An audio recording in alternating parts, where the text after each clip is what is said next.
Hello, everybody, and welcome to this week's AEW Dynamite Review Show here on the unofficial WWE podcast. We are back, baby, and first and foremost, I want to apologize about any sound quality issues on this podcast. I lost my old microphone. I have a new one coming, but we are traveling this weekend, so I will not be able to record with it yet, at least. It will all be better next week, so I'm using a simple headset microphone for this podcast today. But I wanted to make sure I got it out because I wanted to talk about Blood and Guts with you guys, and I said I would be back this week, and I am back this week, and I'm so excited to get into all that happened on Dynamite last night, and we will get into all of it right after this. I think she's a little sweet on Christian Cage, if you know what I mean. The AEW Women's Champion, Thunder Rosa. Nobody is on my level. The TBS champion. Nobody better in the world than Cisco Khan. I want you to fire me. You.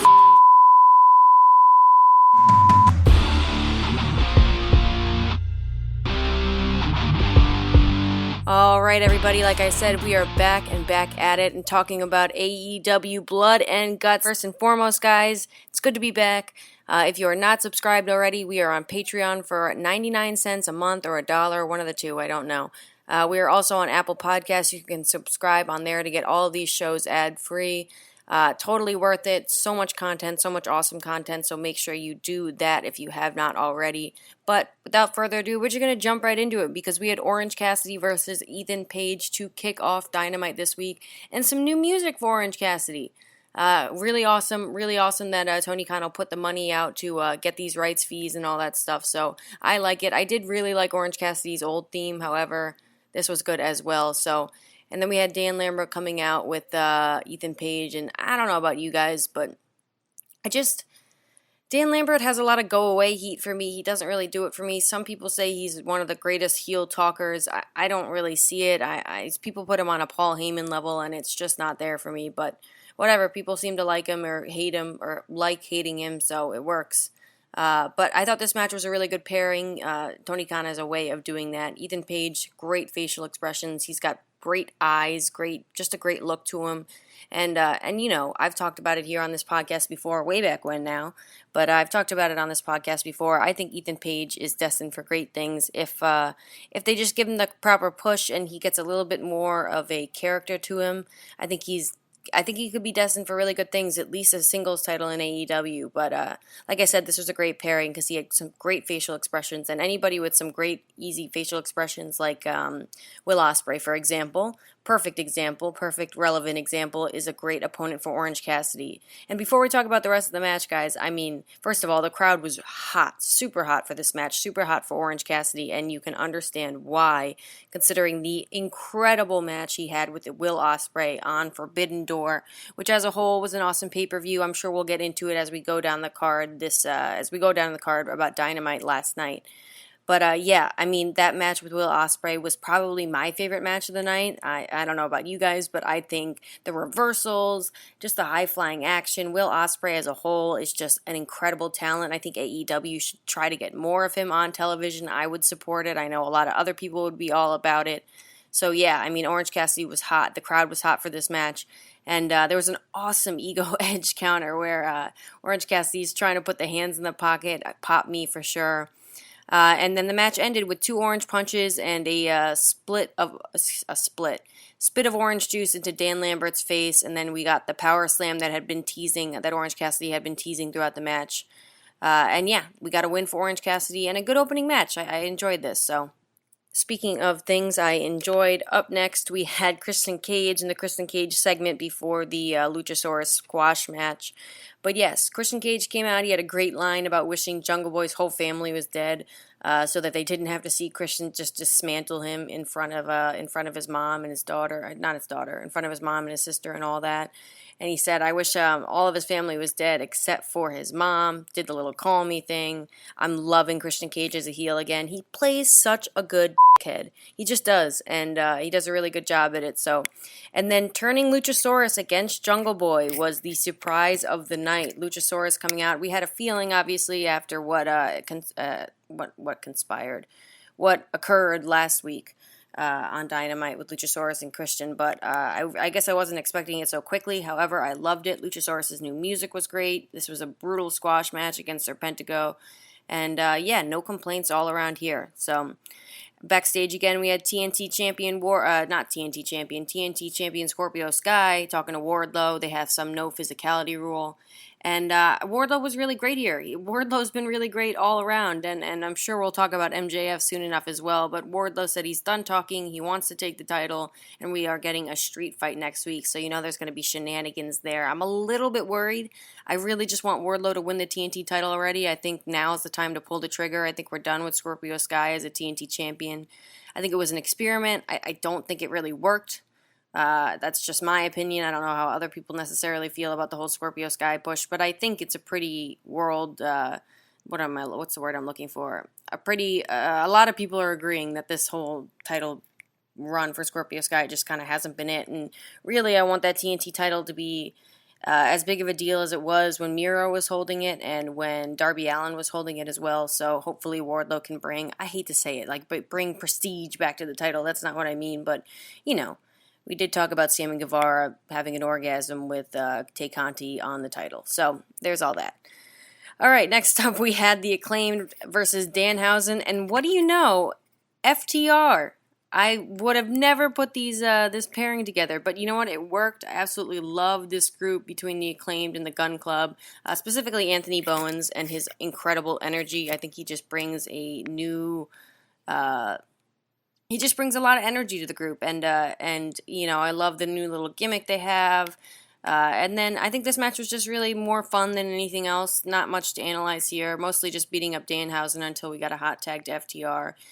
I'm not sure what the heck happened with Gun Club and the Acclaimed at the end of this match. Obviously FTR and Danhausen getting the win, but maybe it's leading to an Acclaimed face turn, which I'd be all for, against the Gun Club, but Billy Gunn turning on his sons for the Acclaimed, his true sons, I guess apparently. I'm not sure, but you know what, I'm along for the ride, so. And after that, we had Satnam Singh and Jay Lethal backstage talking about Samoa Joe. He said, basically, where's Joe been? Challenge me already, give me the title shot. And you know what I have to say? This feud has sucked.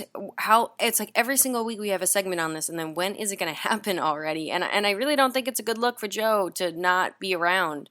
I don't know if he's injured, what's going on, but because this match is taking way too long to happen and get booked, and it's just making the babyface champion look bad. We as fans want a, fighting babyface and as our champion, although it's a Ring of Honor TV championship, I don't know. Apparently Ring of Honor is returning back to pay-per-view, so that'll be exciting. I guess this is a perfect time to talk about it, guys. Let's talk about the amount of titles that are in AEW, because I think it's way too much at this point. We got the All-Atlantic title, we have trio titles possibly on the way, we got the tag team title, the TBS title, the TNT title, the world title, the women's world title, we have all these Ring of Honor championships, and we just had a pay-per-view with a bunch of championships from New Japan as well. I just think, supply and demand, guys, supply and demand, and the more of something there is, the less value it holds, and that's exactly how I felt about this, so... how I feel about these titles. I think the more titles you have out there now, and listen, I'm all for Pac holding a singles title, but I would have just given him the TNT title.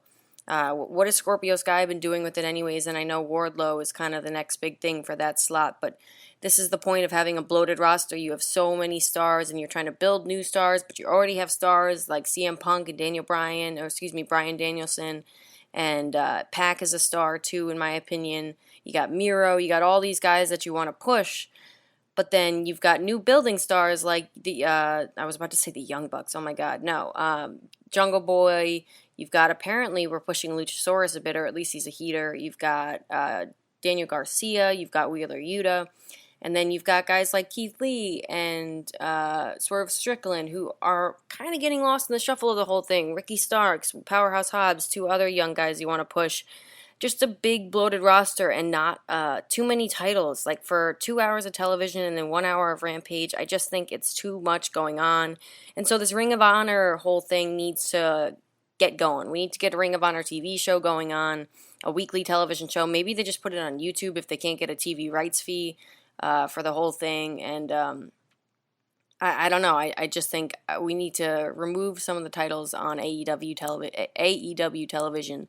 It's just too much. I don't know how you guys feel. Let me know. You can follow me on the Twitter at Mimi Burris, or you can tweet me. It's too much for me. It's too many things going on, and it devalues the other titles that are out there. So, but let's move on. Speaking of titles, we had the TBS Championship Open Challenge, and honestly, guys, in my notes, I just have Jade squash somebody because I really couldn't care less about this. It went way longer, I think, than it needed to. I really couldn't. I was, not paying attention. This women's division, guys. Oh, God. The quarter hour women's division. It's the quarter hour. You know what that means. It's the women's division time. And, Serena Deeb, Thunder Rosa, Britt Baker, Toni Storm. We've got all these women now who have the potential to be stars, and possibly, you guys, Sasha Banks coming to AEW. Could you imagine? I had Charlotte Flair as the first horsewoman to come to AEW, and I was wrong apparently, because it looks like the biggest possibility is going to be Sasha Banks. I don't know if she's officially released from WWE yet. We haven't got that confirmed, but if she does, I mean, there's Stardom and there's Japan, and she could definitely wrestle over there. However, and I think she will definitely do a stint there. However, the next biggest wrestling promotion in the world is AEW, and I can see her coming over here. But if I were her, I'd take a peek at this and think, this women's division isn't really all that great. And I just came from a women's division that they're not trying to elevate these titles that I'm trying to elevate. Do I want to come to another women's division that gets, it's the quarter hour, you know what that means? Or do I want to go to somewhere where it's all about women's wrestling, even if maybe I'm not going to get paid as much? Any company she goes to should spend copious amounts of money on her. I'm talking about CM Punk money. Like, she is, I'm not the biggest Sasha Banks fan in the world. I will be honest about that. However, she is a superstar, no pun intended. So, yeah, this women's division is floundering for sure. And you know what? They have the power and the possibility now to do something about it, and they're not. And I think the new title looks great. I know it's not so new anymore. The new AEW women's title, that was a big step in the right direction, I thought. I thought Thunder Rosa and Toni Storm had a great match on Forbidden Door, and you want to know how many times they mentioned it? 0, at least that I heard. Again, another match that Thunder Rosa has, and then there's no follow-up on Dynamite the next week. Same thing happened with Serena Deeb match at, was it All Out? What was the last pay-per-view? Double or Nothing? I'm blanking now. Yeah, it's sad because you guys know how I feel about women's wrestling. I think women's wrestling can be just as good as the men's wrestling if they get the push and the attention that they deserve, and the possibility to just not be in the third quarter hour every single week. So, but it doesn't look like that's happening anytime soon. So I will continue to sit here and hope and have my hopes and dreams squashed before me over and over and over again, just like Jade Cargill squashed this poor wrestler. I didn't even write her name down. I'm sorry. No disrespect to her. I just couldn't have cared less about this. And then we got the main event, guys. Blood and Guts. We had a great promo package for it. And then the Jericho Appreciation Society comes out. The Jericho Appreciation Society comes out. Their gear, guys, was incredible. Red suspenders, mesh red shirts, the leather pants, and the fedoras. They looked like absolute idiots, and that was the exact goal. Jericho is big on self-owns, and he knows exactly what he's doing. And it was perfect to have them with the advantage right away. That's the way to go, the heels with the advantage. We got a huge pop for Eddie Kingston and Cesaro, specifically during the entrances. I thought that was really well-deserved as well. And then Santana and Ortiz looked awesome with their face paint. Specifically Ortiz with the new shaved head. I thought he looked really, really, really cool. JR said it best, but I thought Jon Moxley, too, gave me huge Steve Austin vibes while he was entering. I don't know what it is. I know the beer drinking isn't there anymore, but I think just the attitude overall, he is a superstar for sure. You know, he's my wife's favorite wrestler. I can say that now. He's my wife's favorite wrestler, guys. Because just he's Jon Moxley. He's Jon freaking Moxley. So yeah, Sammy Guevara, Cesaro started off the match. I thought overall throughout the entire match, I mean, including the cage spot that we're going to talk about, Sammy Guevara was just absolutely incredible in this match. It made all the sense in the world to have him just be avoiding Cesaro through the whole beginning, considering they had the advantage. And I thought the commentary continued to mention that Eddie Kingston and Cesaro have beef. that they continue to talk about it throughout the match, and I love that because I just love that other wrestling companies and history matter in AEW. Just a quick side note there, but Garcia came out next, and he looked ridiculous with his do-rag, just stupid as all hell. And then Wheeler Yuta after that, then Jake Hager. We got a huge pop for Moxley, who came in next, and yeah, I thought this weapon, the steel cage being used as a weapon throughout the match was really good. I know they brought in other weapons, and sometimes I like that. Sometimes I think you should just use the cage for itself. But I guess if you're in a blood and guts match, I'd probably bring a barbed wire bat too. So, and or if you're Jon Moxley, you bring a fork. Because Jon Moxley just went around stabbing people with a fork. Angelo Parker came in next, and he makes it into my Best Bleeders Club, guys. The Best Bleeders Club with the Bunny as the best number one still. Sorry, but Angelo Parker definitely up there with CM Punk as well. He looked awful. He had blood all over his face, all over his chest, and I guess that's what happens when you get stabbed with a fork repeatedly. So, Ortiz came in next, ran wild for a little while, and then even though the Jericho Appreciation Society had the advantage at points, I thought that the baby faces still managed to keep control for a large portion of the match, and I really liked that because I thought it kept it entertaining. It wasn't just like a giant heat angle, which I've seen in some War Games matches, and that gets really boring. So it was nice to see the baby faces get a lot of the advantage. Still, Jon Moxley just has a need to stab people with things because now he just gets shards of glass and starts stabbing people with that. Gave a pile driver to somebody. I forget who it was. I think it was Angelo Parker or Matt Menard. Poor guys were just bleeding like stuffed pigs, as JR would say. And yeah, this match picked up when Jericho and Eddie finally entered. Eddie went straight for Jericho and just started whacking people with a kendo stick on the way to him. I thought that looked hilarious. Funny thing, though, they never ended up using that rubbing alcohol that was teased by Ty Conti. I don't know exactly what happened. This match ended a little bit early, so I don't know if that had something to do with it. Maybe they just missed a spot or two that they were supposed to do, but yeah, that was a weird little thing. And maybe I missed it. Maybe I missed the whole rubbing alcohol thing, but I don't think so. I was watching this pretty intently. Somehow, Angelo Parker ended up hanging outside of the ring. Did anybody else? Did I make that up? Or I don't even know how he got out there. That was insane. Great spot with Hager going through the table. It looked like a rough bump, though. And then the fight got taken out to the top of the cage, and Eddie Kingston threw Sammy off the cage onto the tables. I think really made up for last Blood and Guts with the cardboard. You all know it when Jericho got thrown off the cage. We all saw it. It didn't look good. This one looked incredible because not only did he throw him off the cage, but Sammy freaking Guevara did a senton on the way down. Looked really, really awesome. And then Eddie Kingston's face afterwards with just the laughing, sadistic laughing was really, really sadistic. And I thought played it off really well.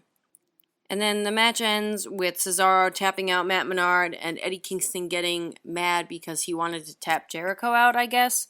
I don't know where exactly that's going. I assume that'll lead to a feud between Cesaro and Kingston, and I am all for that. That is going to be a hard-hitting match. I also wanted to quickly mention Eddie Kingston's, I always forget what it's called, but the spinning back fist looked really, really good on Jericho on the top of the cage as well. But they were kind of just hanging out up there for a little while. I don't know, maybe they were really gassed. You can't blame them. They were bleeding a bunch and probably exhausted. The cardio that you need for a match like that is incredible. However, yeah, they seemed really gassed, and I don't know exactly. This match was definitely choppy. It was messy at points, but really, I think the whole point of this is like not to be necessarily analyzed. It's not the best show for me to come back to and talk about Dynamite. However, just because there's not really a lot to analyze on the show, it was just pure violence.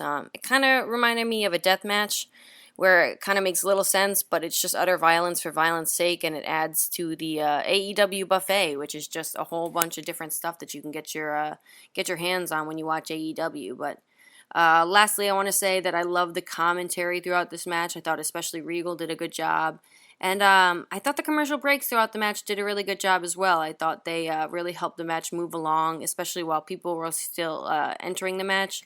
I thought, at first, this match might not work for a TV setting. However, they did a great job last time, and I thought they did a really good job of cutting up the commercial breaks in this match as well. So all in all, guys, I really enjoyed this show. I thought it was really great. I know we're not doing a lot of talking about it. There's not really a lot to analyze, and I do want to get into Forbidden Door a little bit. before we end this show. Just a couple things I want to mention. All the multi-man matches were all incredible. My favorite multi-man match probably being the four-way between Pac, Miro, why am I forgetting his name now? Chuck Connors, something like that, and Aleister Black, or Malachi Black, excuse me. Malachi Black, Miro, was it Chuck Connors? Something like that. And, yeah, that's the four of them. I don't know why I'm trying to add another person to that match. Pac, Miro, Chuck Connors, and Aleister, or Malachi, I did it again, Malachi Black. That was probably my favorite four-way match on the show. There was a bunch of great trios action with the Young Bucks and Darby Allin and Sting, and I thought the opening match was incredible. Shuda was really awesome, too, in the opening match. And great spots. My favorite spot being that table spot with, again, I want to call him Chuck Connors, but I don't feel like that's his name. Clark Connors, right? Let's go with that one. You guys aren't in here to be able to correct me, but Clark Connors with that table spot with Miro, I thought they did. I knew they were going to get that guy over in the match somehow, some way, even though nobody knows him. I knew the storytelling of the match was going to get that guy over, and obviously we have Pac, our new All-Atlantic champion, and no mention really of that, a little bit of a mention of that title, but no follow-up with that, and I understand that the show was mostly about blood and guts, but I thought they could have done a better job of recapping some of the stuff on Forbidden Door throughout this show. But yeah, I mean, like I said, Will Ospreay versus Orange Cassidy was the match of the night for me. The main event, I feel like AEW's got a problem with its main events, and it might just be me who feels this way, but like I am tired by the end of these pay-per-views, guys. I am tired. And so it's hard for a match like with a match that isn't going to be like Orange Cassidy and Will Ospreay, for example, but a match between Moxley, who bled, again, also like a stuffed pig on that night too, and Hiroshi Tanahashi, to really get me fired up at the end of such a long show like that with such awesome action throughout it. But like I said, too, I thought the women's match was really good. Toni Storm and Thunder Rosa, they beat the crap out of each other. And that's what I keep saying about this women's division. I think they keep trying to do all these complicated moves, this and that. Like, just beat the crap out of each other. Like, hit each other hard. And I know that's easy for me to say on this side over here, but, like, that's what a lot of these men do in AEW and how they get over so much. They just beat the crap out of each other. Look at Jon Moxley, and look at FTR, too, probably the hardest-hitting tag team in AEW, and they are probably the most over tag team. I loved that three-way tag team match as well. Great storytelling, having Dax Harwood injured and have to come back and get the huge pop for that. Cash Wheeler, the MVP of that match for sure. And yeah, just a great pay-per-view overall. I really, really enjoyed it. So no complaints here. Really good Dynamite. We look like we're on an upward trajectory. I have not been really enjoying a lot of Dynamite lately. I just think a lot of things seem just too contrived and too much going on and too much like attempted storytelling but lazy storytelling at the same time. With these backstage things and whatever else and all this trying to intertwine everything, it's just getting jumbled. I want long-term stories again. Start planning for the next pay-per-view and the pay-per-view after that and the pay-per-view after that. I'm excited for this Christian Cage Jungle Boy feud. I'm excited to see what is next with MJF. He is definitely missed within the show. I'm excited for Wardlow's push. There's a lot going on to get excited about, guys. And hopefully this is the end of the JAS and the Blackpool Combat Club, and they can all move on to something else, because I want to see, hopefully Bryan Danielson gets better soon. I want to see a TNT Championship match between people like Wheeler Yuta and Wardlow. I think that would be an awesome match. Daniel Garcia and Wardlow. A whole bunch of awesome challengers for Wardlow to just beat the crap out of, assuming that he wins next week, which, guys, I'm really hoping he does. I hope there's no shenanigans, but there probably will be, but I hope he just fights through that shenanigans. He did beat 20 men at once and pinned them all. Kind of. So, all right, guys, with that being said, I know this was a shorter review, but I did want to get through this and get this on the podcast feed before I left for my trip tonight. And so I hope you guys have a great rest of your day. Thank you for listening, and we will be back next week to talk about Dynamite. And maybe we'll do a weekend review as well, or otherwise. I'm not sure exactly how we're going to do this, but still petitioning for Zach Smith, to our NXT host, to start a Rampage review and stop reviewing that show 2.0. Oh, and before I go off, guys, just breaking news, or not breaking news necessarily, but for me, breaking news. Two things I want to talk about. Kenny Omega possibly done with AEW and done with wrestling. Only let me preface that only if he has another setback, is what he said. This was on some streaming service. I'm not sure what the source is, but exactly. But I just saw this online. He could be done with wrestling if he has another setback, and God willing, he does not, guys, because I miss Kenny Omega. He is also really missed on this show, so I wanted to quickly mention that and wish all my well wishes to Kenny, as always, of course, hoping he recovers and hoping he can be back as soon as possible. He was definitely missed on the Forbidden Door pay-per-view, so... And also, Santana injured in the AEW Blood and Guts match. I wanted to wish give my well wishes to him as well. Hopefully he gets better as soon as possible. Injuries just plaguing AEW right now. We got CM Punk, Bryan Danielson, now Santana, and plaguing WWE as well with Cody Rhodes and others. So hopefully these guys and gals, Bayley still out on the shelf. She seems to be okay. We're just waiting for a return on that. But hopefully these guys and gals get better as soon as possible, and we get them back on the show as soon as possible. They are definitely missed. And especially our world champion. I'm excited for that Jon Moxley CM Punk match. That's probably going to come along soon enough. I'm excited to see who's going to be the challengers. I'm excited to see Rampage, the Battle Royale, I think it's what it is.